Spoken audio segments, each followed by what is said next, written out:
Dragi prijatelji iz malog doma, danas slavimo s vama jer ste dobili kišu i slavimo tako da s vama pjevamo, ali imamo jednu molbu, reći će ju Izabel. Naši prijatelji iz malog doma, molimo, možete nam to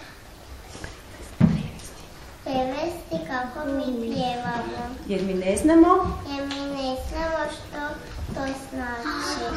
Dobro, mi ne razumijemo riječi, stisni.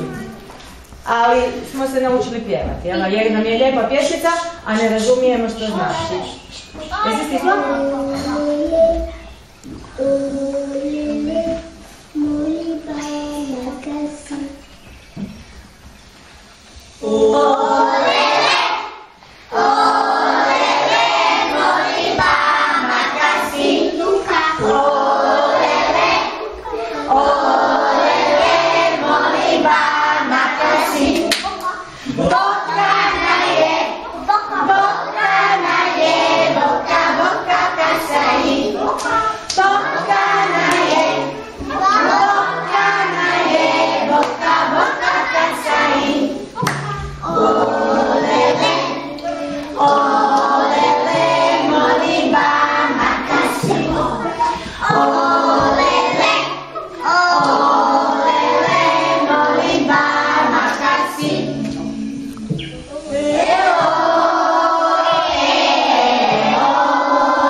Oh